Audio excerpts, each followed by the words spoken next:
भक्तध्यानं प्रवक्ष्यामि शृणु सर्वाङ्गसुन्दरी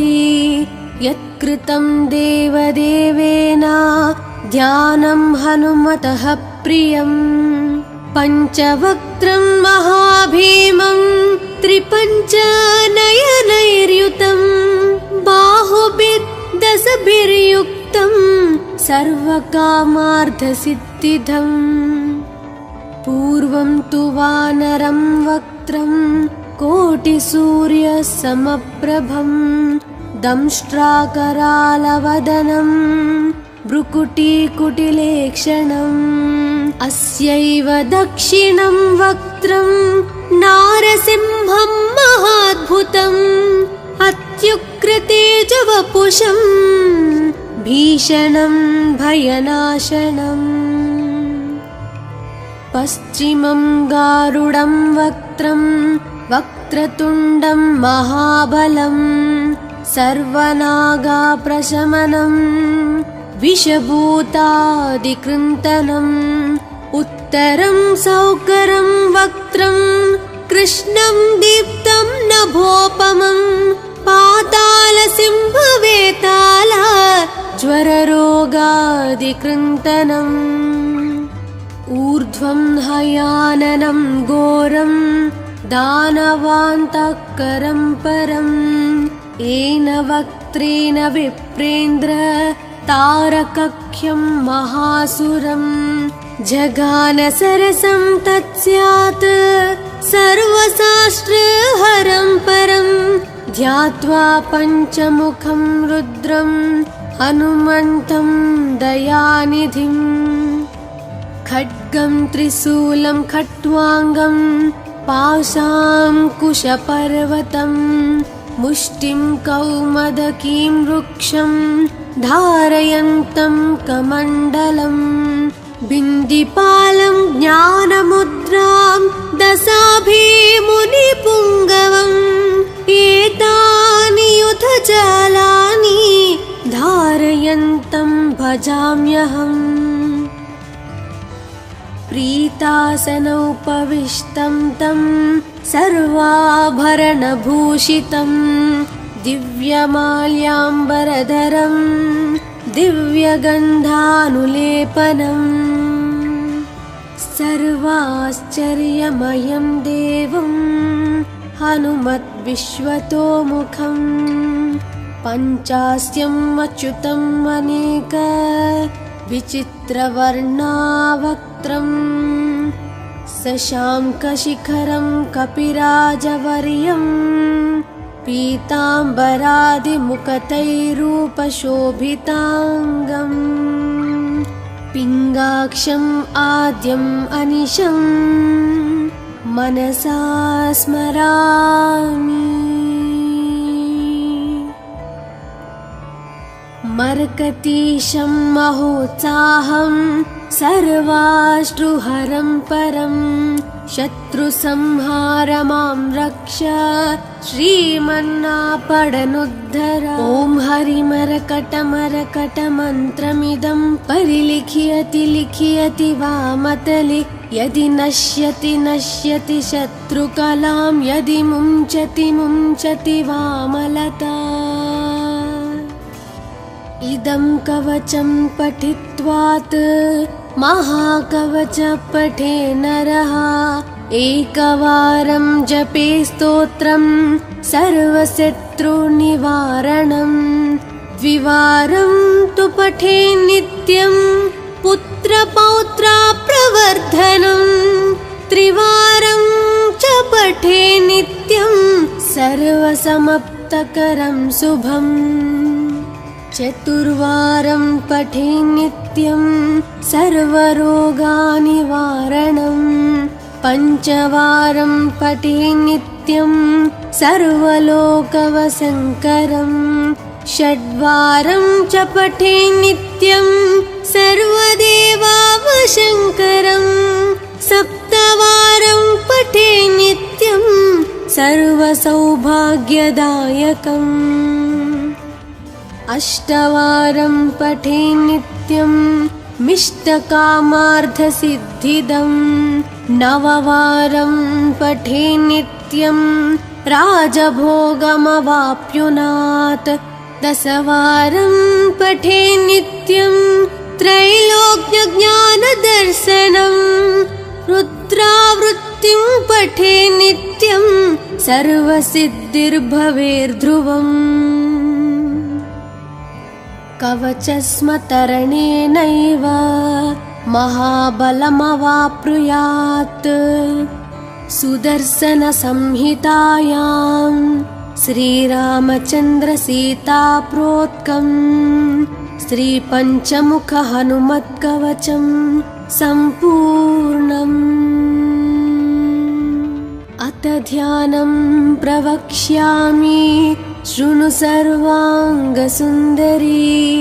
यत्कृतं देवदेवेन ध्यानं हनुमतः प्रियं पञ्चवक्त्रं महाभीमं त्रिपञ्चनयनैर्युतं बाहुभिर्दशभिर्युक्तं सर्वकामार्थसिद्धिदम् पूर्वं तु वानरं वक्त्रं कोटिसूर्यसमप्रभं दंष्ट्राकरालवदनं भ्रुकुटीकुटिलेक्षणम् अस्यैव दक्षिणं वक्त्रं नारसिंहं महाद्भुतम् अत्युग्रतेजवपुषं भीषणं भयनाशनम् पश्चिमं गारुडं वक्त्रं वक्रतुण्डं महाबलं सर्वनागाप्रशमनं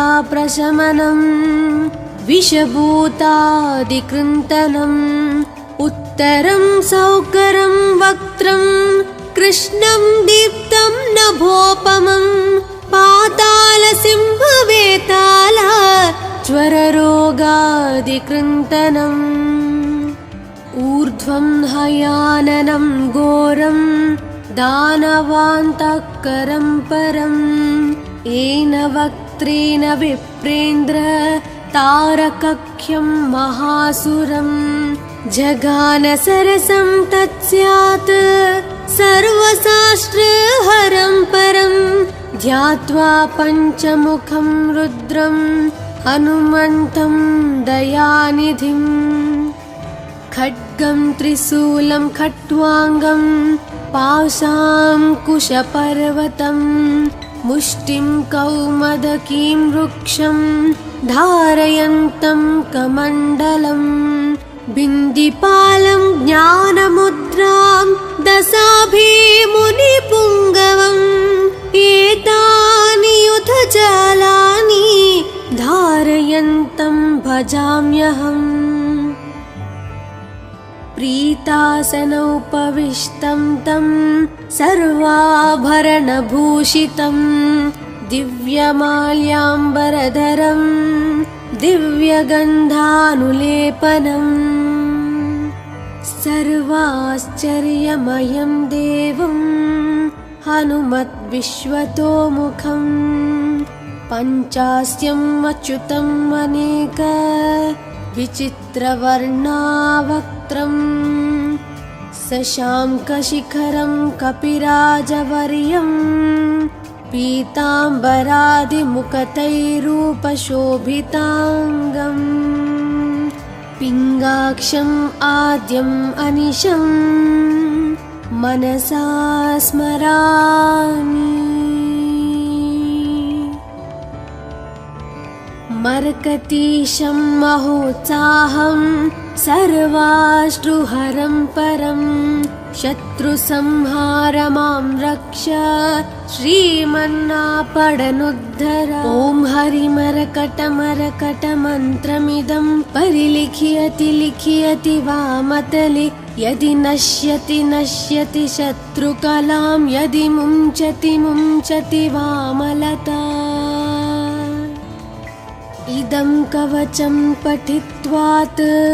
महाकवच पठे नरः एकवारं जपे स्तोत्रं सर्वशत्रुनिवारणं द्विवारं तु पठे नित्यं पुत्रपौत्राप्रवर्धनम् त्रिवारं च पठे नित्यं सर्वसमाप्तकरं शुभम् चतुर्वारं पठे नित्यं सर्वरोगनिवारणम् पञ्चवारं पठे नित्यं सर्वलोकवशङ्करम् षड्वारं च पठे नित्यं सर्वदेवावशङ्करम् सप्तवारं पठे नित्यं सर्वसौभाग्यदायकम् अष्टवारं पठे नित्यं मिष्टकामार्थसिद्धिदम् नववारं पठे नित्यं राजभोगमवाप्नुयात् दशवारं पठे नित्यं त्रैलोक्यज्ञानदर्शनम् रुद्रावृत्तिं पठे नित्यं सर्वसिद्धिर्भवेर्ध्रुवम् कवचस्मतरणेनैव महाबलमवाप्नुयात् सुदर्शनसंहितायां श्रीरामचन्द्रसीताप्रोक्तं श्रीपञ्चमुखहनुमत्कवचं सम्पूर्णम् अथ ध्यानं प्रवक्ष्यामि शृणु सर्वाङ्गसुन्दरी यत्कृतं देवदेवेन ध्यानं हनुमतः प्रियम् पञ्चवक्त्रं महाभीमं त्रिपञ्चनयनैर्युतं बाहुभिर्दशभिर्युक्तं सर्वकामार्थसिद्धिदम् पूर्वं तु वानरं वक्त्रं कोटिसूर्यसमप्रभं दंष्ट्राकरालवदनं भ्रुकुटीकुटिलेक्षणम् अस्यैव दक्षिणं वक्त्रं नारसिंहं महाद्भुतम्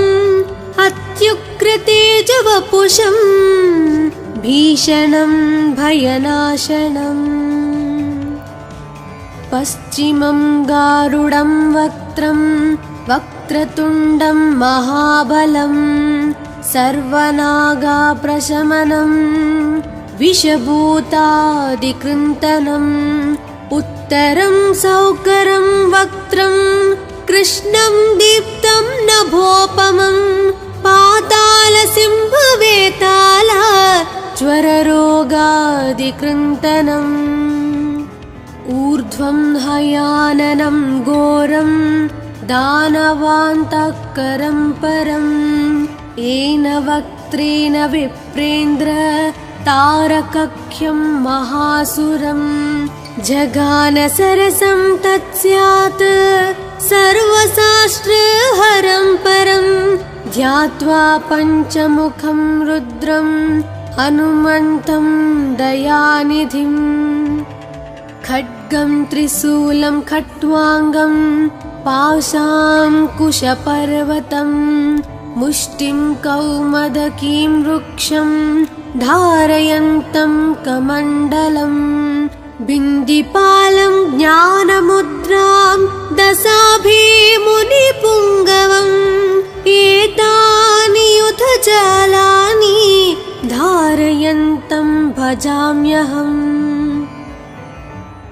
प्रीतासनोपविष्टं तं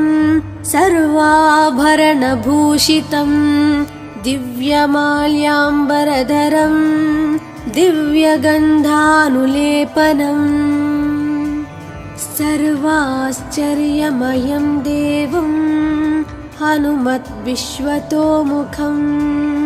पञ्चास्यम् अच्युतम् अनेक विचित्रवर्णावक्त्रं शशाङ्कशिखरं कपिराजवर्यं पीताम्बरादिमुकुटैरूपशोभिताङ्गम् पिङ्गाक्षम् आद्यम् अनिशं मनसा स्मरामि। मरकतीशं महोत्साहं सर्वाश्रुहरं परं शत्रुसंहार मां रक्ष श्रीमन्नापडनुद्धर। ॐ हरिमरकटमरकटमन्त्रमिदं परिलिख्यति लिख्यति वामतले यदि नश्यति नश्यति शत्रुकलां यदि मुञ्चति मुञ्चति वामलता। इदं कवचं पठित्वात् महाकवच पठे नरः एकवारं जपे स्तोत्रं सर्वशत्रुनिवारणं द्विवारं तु पठे नित्यं पुत्रपौत्रप्रवर्धनं त्रिवारं च पठे नित्यं सर्वसमाप्तकरं शुभम् चतुर्वारं पठे नित्यं सर्वरोगनिवारणं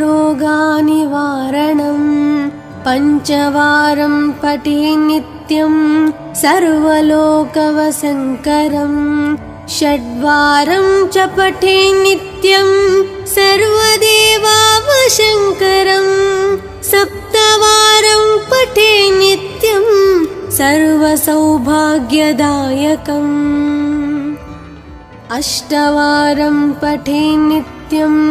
मिष्टकामार्थसिद्धिदं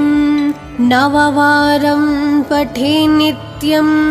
राजभोगमवाप्नुयात् दशवारं पठे नित्यं त्रैलोक्यज्ञानदर्शनं रुद्रावृत्तिं पठे नित्यं सर्वसिद्धिर्भवेर्ध्रुवम् कवचस्मतरणेनैव महाबलमवाप्नुयात् सुदर्शनसंहितायां श्रीरामचन्द्रसीताप्रोक्तं श्रीपञ्चमुखहनुमत्कवचं सम्पूर्णम्। अथ ध्यानं प्रवक्ष्यामि शृणु सर्वाङ्गसुन्दरी यत्कृतं देवदेवेन ध्यानं हनुमतः प्रियं पञ्चवक्त्रं महाभीमं त्रिपञ्चनयनैर्युतं बाहुभिर्दशभिर्युक्तं सर्वकामार्थसिद्धिदम् पूर्वं तु वानरं वक्त्रं कोटिसूर्यसमप्रभं दंष्ट्राकरालवदनं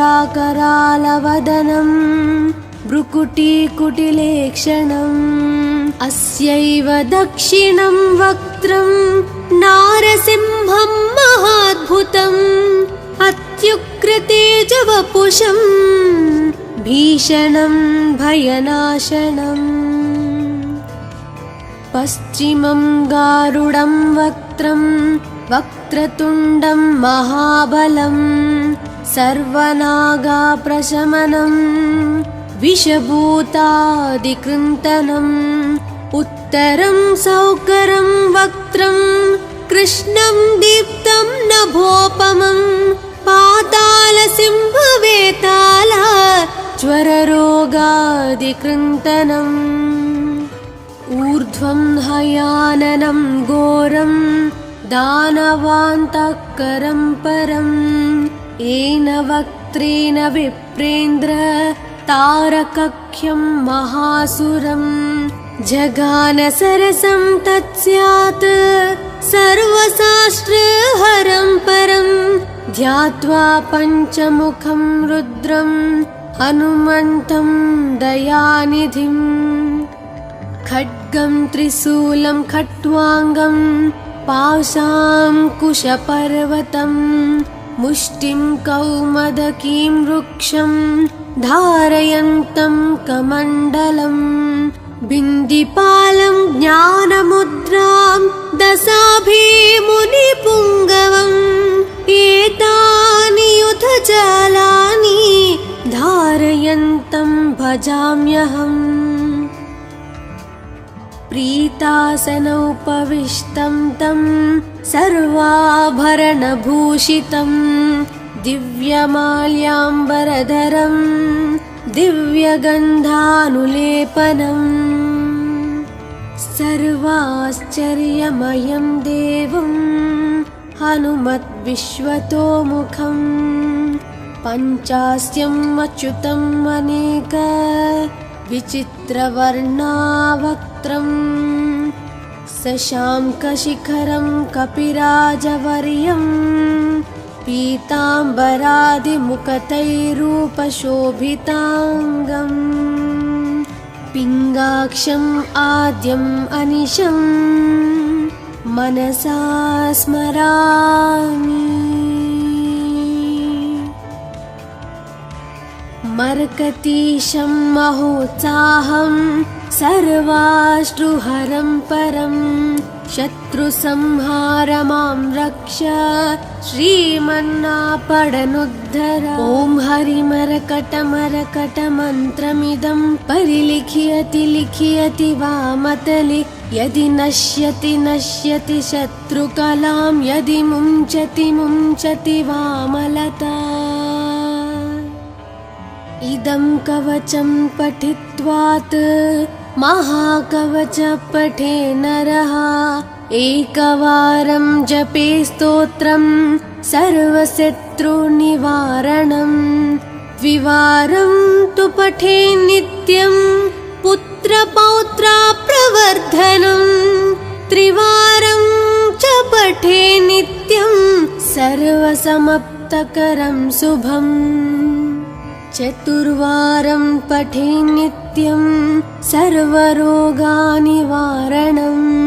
पञ्चवारं पठे नित्यं सर्वलोकवशङ्करम् षड्वारं च पठे नित्यं सर्वदेवावशङ्करम् सप्तवारं पठे नित्यं सर्वसौभाग्यदायकम् अष्टवारं पठे नित्यं मिष्टकामार्थसिद्धिदम्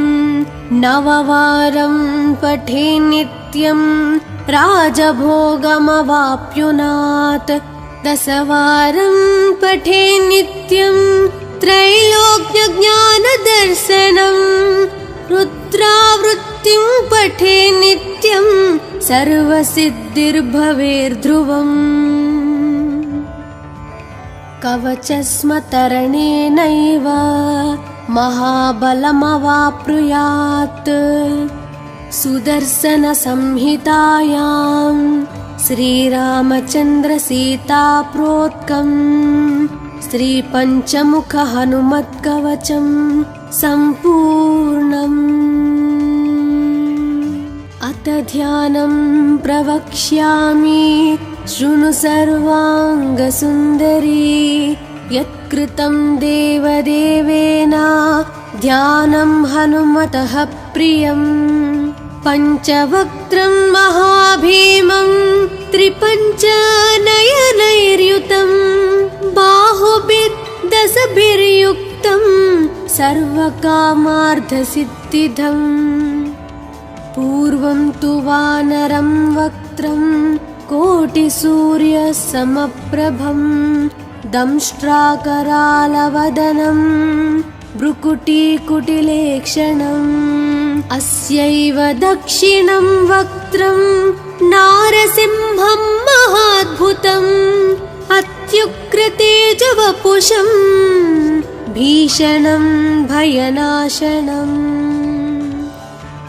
पश्चिमं गारुडं वक्त्रं वक्रतुण्डं महाबलं सर्वनागाप्रशमनं विषभूतादिकृन्तनम् उत्तरं सौकरं वक्त्रं कृष्णं दीप्तं नभोपमं पातालसिंहवेताल ज्वररोगादिकृन्तनम् ऊर्ध्वं हयाननं घोरं दानवान्तकरं परम् येन वक्त्रेण विप्रेन्द्र तारकख्यं महासुरम् जगानसरसं तत्स्यात् सर्वशास्त्रहरं परम् ध्यात्वा पञ्चमुखं रुद्रं हनुमन्तं दयानिधिं खड्गं त्रिशूलं खट्वाङ्गं पाशाङ्कुशपर्वतं मुष्टिं कौमदकीं वृक्षं धारयन्तं कमण्डलं बिन्दिपालं ज्ञानमुद्रां दशाभिमुनिपुङ्गवम् एतानि युधजालानि धारयन्तं भजाम्यहम् प्रीतासनोपविष्टं तं सर्वाभरणभूषितं दिव्यमाल्याम्बरधरं दिव्यगन्धानुलेपनम् सर्वाश्चर्यमयं देवं हनुमद्विश्वतोमुखं पञ्चास्यम् अच्युतम् अनेक विचित्रवर्णावक्त्रं शशाङ्कशिखरं कपिराजवर्यं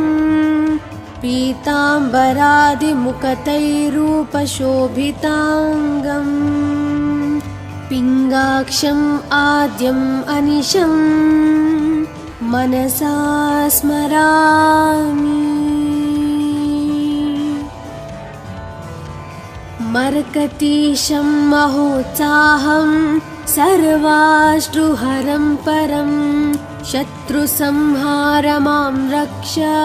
श्रीमन्नापडनुद्धर ॐ हरिमरकटमरकटमन्त्रमिदं परिलिख्यति लिख्यति वामतले यदि नश्यति नश्यति शत्रुकलां यदि मुञ्चति मुञ्चति वामलता इदं कवचं पठित्वात् महाकवच पठे नरः एकवारं जपे स्तोत्रं सर्वशत्रुनिवारणं द्विवारं तु पठे नित्यं पुत्रपौत्राप्रवर्धनं त्रिवारं च पठे नित्यं सर्वसमाप्तकरं शुभम् चतुर्वारं पठे नित्यं सर्वरोगनिवारणं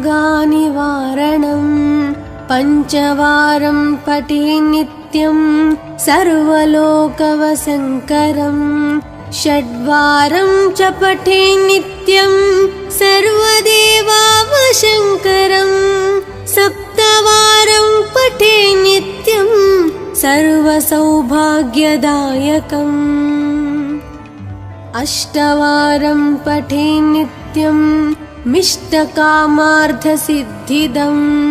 नववारं पठे नित्यं राजभोगमवाप्नुयात् दशवारं पठे नित्यं त्रैलोक्यज्ञानदर्शनं रुद्रावृत्तिं पठे नित्यं सर्वसिद्धिर्भवेर्ध्रुवम् कवचस्मतरणेनैव महाबलमवाप्नुयात् सुदर्शनसंहितायां श्रीरामचन्द्रसीताप्रोक्तं श्रीपञ्चमुखहनुमत्कवचं सम्पूर्णम् अथ ध्यानं प्रवक्ष्यामि शृणु सर्वाङ्गसुन्दरी यत्कृतं देवदेवेन ध्यानं हनुमतः प्रियं पञ्चवक्त्रं महाभीमं त्रिपञ्चनयनैर्युतं बाहुभिर्दशभिर्युक्तं सर्वकामार्थसिद्धिदम् पूर्वं तु वानरं वक्त्रं कोटिसूर्यसमप्रभं दंष्ट्राकरालवदनं भ्रुकुटीकुटिलेक्षणम् अस्यैव दक्षिणं वक्त्रं नारसिंहं महाद्भुतम् अत्युग्रतेजवपुषं भीषणं भयनाशनम् पश्चिमं गारुडं वक्त्रं वक्रतुण्डं महाबलं सर्वनागाप्रशमनं विषभूतादिकृन्तनं उत्तरं सौकरं वक्त्रं कृष्णं दीप्तं नभोपमं पातालसिंहवेताल ज्वररोगादिकृन्तनम् ऊर्ध्वं हयाननं घोरं दानवान्तःकरं परम् येन वक्त्रेण विप्रेन्द्र तारकख्यं महासुरम् जगान सरसं तत्स्यात् सर्वशास्त्रहरं परं ध्यात्वा पञ्चमुखं रुद्रं हनुमन्तं दयानिधिम् खड्गं त्रिशूलं खट्वाङ्गं पाशाङ्कुशपर्वतं मुष्टिं कौमदकीं वृक्षं धारयन्तं कमण्डलं बिन्दिपालं ज्ञानमुद्रां दशाभिमुनिपुङ्गवम् एतानि युधजालानि धारयन्तं भजाम्यहम् प्रीतासनोपविष्टं तं सर्वाभरणभूषितं दिव्यमाल्याम्बरधरं दिव्यगन्धानुलेपनम् सर्वाश्चर्यमयं देवं हनुमद्विश्वतोमुखं पञ्चास्यम् अच्युतम् अनेक विचित्रवर्णावक्त्रं शशाङ्कशिखरं कपिराजवर्यं पीताम्बरादिमुकुटैरूपशोभिताङ्गम् पिङ्गाक्षम् आद्यम् अनिशं मनसा स्मरामि मर्कटीशं महोत्साहं सर्वाश्रुहरं परं शत्रुसंहार मां रक्ष श्रीमन्नापडनुद्धर ॐ हरिमरकटमरकटमन्त्रमिदं परिलिख्यति लिख्यति वामतले यदि नश्यति नश्यति शत्रुकलां यदि मुञ्चति मुञ्चति वामलता इदं कवचं पठित्वात् महाकवच पठे नरः एकवारं जपे स्तोत्रं सर्वशत्रुनिवारणं द्विवारं तु पठे नित्यं पुत्रपौत्राप्रवर्धनं त्रिवारं च पठे नित्यं सर्वसमाप्तकरं शुभम् चतुर्वारं पठे नित्यं सर्वरोगनिवारणं पञ्चवारं पठे नित्यं सर्वलोकवशङ्करं षड्वारं च पठे नित्यं सर्वदेवावशङ्करं सप्तवारं पठे नित्यं सर्वसौभाग्यदायकम् अष्टवारं पठे नित्यं मिष्टकामार्थसिद्धिदं नववारं पठे नित्यं राजभोगमवाप्नुयात् दशवारं पठे नित्यं त्रैलोक्यज्ञानदर्शनं रुद्रावृत्तिं पठे नित्यं सर्वसिद्धिर्भवेर्ध्रुवम् कवचस्मतरणेनैव महाबलमवाप्नुयात् सुदर्शनसंहितायां श्रीरामचन्द्रसीताप्रोक्तं श्रीपञ्चमुखहनुमत्कवचं सम्पूर्णम् अथ ध्यानं प्रवक्ष्यामि शृणु सर्वाङ्गसुन्दरी यत्कृतं देवदेवेन ध्यानं हनुमतः प्रियं पञ्चवक्त्रं महाभीमं त्रिपञ्चनयनैर्युतं बाहुभिर्दशभिर्युक्तं सर्वकामार्थसिद्धिदम् पूर्वं तु वानरं वक्त्रं कोटिसूर्यसमप्रभं दंष्ट्राकरालवदनं भ्रुकुटीकुटिलेक्षणम् अस्यैव दक्षिणं वक्त्रं नारसिंहं महाद्भुतम् अत्युग्रतेजवपुषं भीषणं भयनाशनम् पश्चिमं गारुडं वक्त्रं वक्रतुण्डं महाबलं सर्वनागाप्रशमनं विषभूतादिकृन्तनम् उत्तरं सौकरं वक्त्रं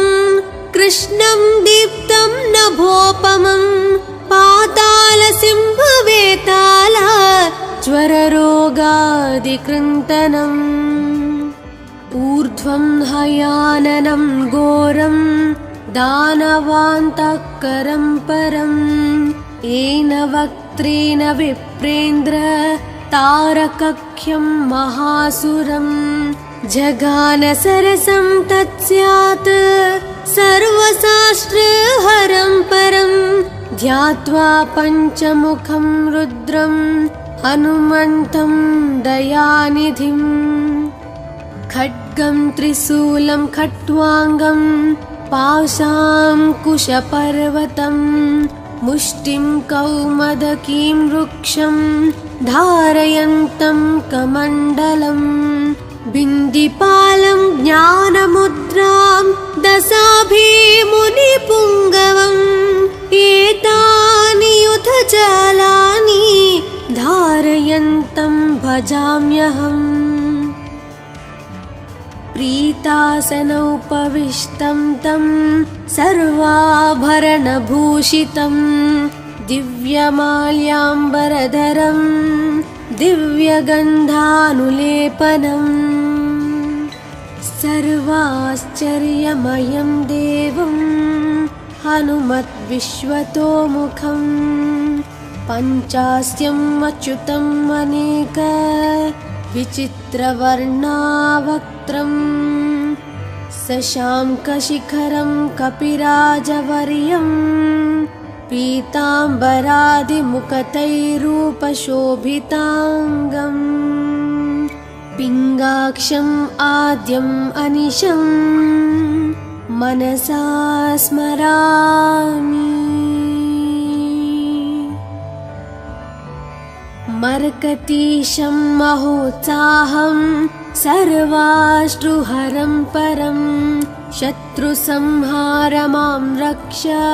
श्रीमन्नापडनुद्धर ॐ हरिमरकटमरकटमन्त्रमिदं परिलिख्यति लिख्यति वामतले यदि नश्यति नश्यति शत्रुकलां यदि मुञ्चति मुञ्चति वामलता इदं कवचं पठित्वात् महाकवच पठे नरः एकवारं जपे स्तोत्रं सर्वशत्रुनिवारणं द्विवारं तु पठे नित्यं पुत्रपौत्राप्रवर्धनं त्रिवारं च पठे नित्यं सर्वसमाप्तकरं शुभम् चतुर्वारं पठे नित्यं सर्वरोगनिवारणं पञ्चवारं पठे नित्यं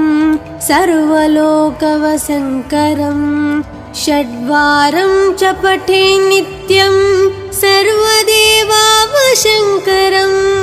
सप्तवारं पठे नित्यं सर्वसौभाग्यदायकम् अष्टवारं पठे नित्यं मिष्टकामार्थसिद्धिदं नववारं पठे नित्यं राजभोगमवाप्नुयात् दशवारं पठे नित्यं त्रैलोक्यज्ञानदर्शनं पुत्रावृत्तिं पठे नित्यं सर्वसिद्धिर्भवेर्ध्रुवम् कवचस्मतरणेनैव महाबलमवाप्नुयात् सुदर्शनसंहितायां श्रीरामचन्द्रसीताप्रोक्तं श्रीपञ्चमुखहनुमत्कवचं सम्पूर्णम्। अथ ध्यानं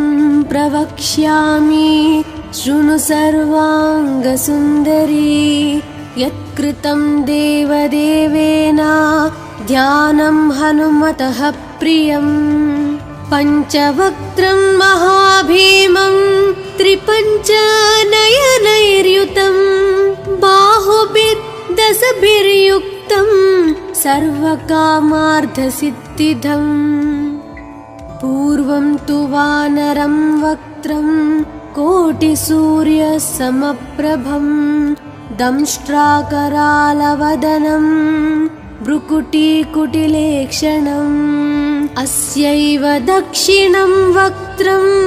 नारसिंहं महाद्भुतम् अत्युग्रतेजवपुषं भीषणं भयनाशनम् पश्चिमं गारुडं वक्त्रं वक्रतुण्डं महाबलं सर्वनागाप्रशमनं विषभूतादिकृन्तनम् उत्तरं सौकरं वक्त्रं कृष्णं दीप्तं नभोपमं पातालसिंहवेताल ज्वररोगादिकृन्तनम् ऊर्ध्वं हयाननं घोरं दानवान्तकरं परं येन वक्त्रेण विप्रेन्द्र तारकख्यं महासुरं जगानसरसं तत्स्यात् सर्वशास्त्रहरं परं ध्यात्वा पञ्चमुखं रुद्रं हनुमन्तं दयानिधिम् खड्गं त्रिशूलं खट्वाङ्गं पाशाङ्कुशपर्वतं मुष्टिं कौमदकीं वृक्षं धारयन्तं कमण्डलम् बिन्दिपालं ज्ञानमुद्रां दशाभिमुनिपुङ्गवम् एतानि युधजालानि धारयन्तं भजाम्यहम् प्रीतासनोपविष्टं तं सर्वाभरणभूषितं दिव्यमाल्याम्बरधरं दिव्यगन्धानुलेपनम् सर्वाश्चर्यमयं देवं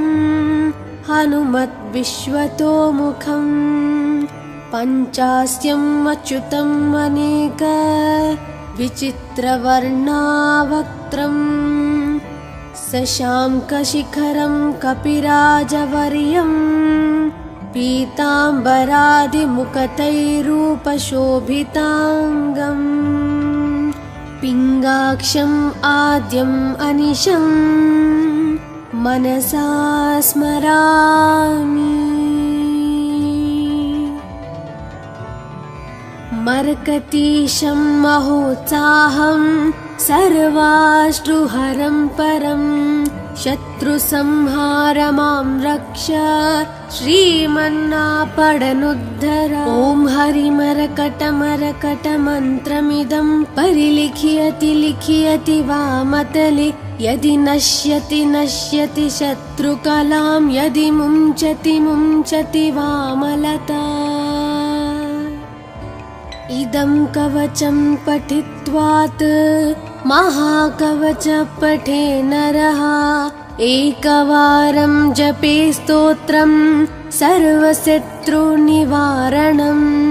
द्विवारं तु पठे नित्यं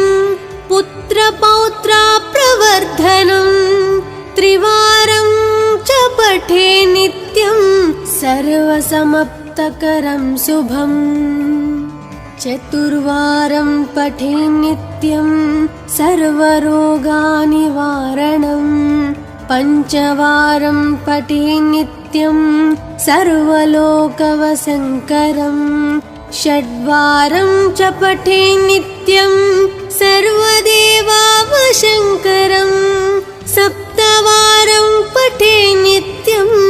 सर्वसौभाग्यदायकम् अष्टवारं पठे नित्यं मिष्टकामार्थसिद्धिदम् नववारं पठे नित्यं राजभोगमवाप्नुयात् दशवारं पठे नित्यं त्रैलोक्यज्ञानदर्शनम् रुद्रावृत्तिं पठे नित्यं सर्वसिद्धिर्भवेर्ध्रुवम् कवचस्मतरणेनैव महाबलमवाप्नुयात् सुदर्शनसंहितायां श्रीरामचन्द्रसीताप्रोक्तं श्रीपञ्चमुखहनुमत्कवचं सम्पूर्णम् अथ ध्यानं प्रवक्ष्यामि शृणु सर्वाङ्गसुन्दरी यत्कृतं देवदेवेन ध्यानं हनुमतः प्रियम् पञ्चवक्त्रं महाभीमं त्रिपञ्चनयनैर्युतं बाहुभिर्दशभिर्युक्तं सर्वकामार्थसिद्धिदम् पूर्वं तु वानरं वक्त्रं कोटिसूर्यसमप्रभं दंष्ट्राकरालवदनं भ्रुकुटीकुटिलेक्षणम् अस्यैव दक्षिणं वक्त्रं नारसिंहं महाद्भुतम् अत्युग्रतेजवपुषं भीषणं भयनाशनम् पश्चिमं गारुडं वक्त्रं वक्रतुण्डं महाबलं सर्वनागाप्रशमनं विषभूतादिकृन्तनम् उत्तरं सौकरं वक्त्रं कृष्णं दीप्तं नभोपमं पातालसिंहवेताल ज्वररोगादिकृन्तनम् ऊर्ध्वं हयाननं घोरं दानवान्तकरं परं येन वक्त्रेण विप्रेन्द्र तारकख्यं महासुरं जगानसरसं तत्स्यात् सर्वशास्त्रहरं परं ध्यात्वा पञ्चमुखं रुद्रं हनुमन्तं दयानिधिम् खड्गं त्रिशूलं खट्वाङ्गं पाशाङ्कुशपर्वतं मुष्टिं कौमदकीं वृक्षं धारयन्तं कमण्डलम् बिन्दिपालं ज्ञानमुद्रां दशाभिमुनिपुङ्गवम् एतानि युधजालानि धारयन्तं भजाम्यहम् प्रीतासनोपविष्टं तं सर्वाभरणभूषितं दिव्यमाल्याम्बरधरं दिव्यगन्धानुलेपनम् सर्वाश्चर्यमयं देवं हनुमद्विश्वतोमुखं पञ्चास्यम् अच्युतम् अनेक विचित्रवर्णावक्त्रं शशाङ्कशिखरं कपिराजवर्यं पीताम्बरादिमुखतैरूपशोभिताङ्गम् पिङ्गाक्षम् आद्यम् अनिशं मनसा स्मरामि मरकतीशं महोत्साहं सर्वाश्रुहरं परं शत्रुसंहार मां रक्ष श्रीमन्नापडनुद्धर। ॐ हरिमरकटमरकटमन्त्रमिदं परिलिखयति लिखयति वामतले यदि नश्यति नश्यति शत्रुकलां यदि मुञ्चति मुञ्चति वामलता। इदं कवचं पठित्वात् महाकवच पठे नरः एकवारं जपे स्तोत्रं सर्वशत्रुनिवारणं द्विवारं तु पठे नित्यं पुत्रपौत्राप्रवर्धनं त्रिवारं च पठे नित्यं सर्वसमाप्तकरं शुभम् चतुर्वारं पठे नित्यं सर्वरोगनिवारणं पञ्चवारं पठे नित्यं सर्वलोकवशङ्करं षड्वारं च पठे नित्यं सर्वदेवावशङ्करं सप्तवारं पठे नित्यं सर्वसौभाग्यदायकम् अष्टवारं पठे नित्यं मिष्टकामार्थसिद्धिदं नववारं पठे नित्यं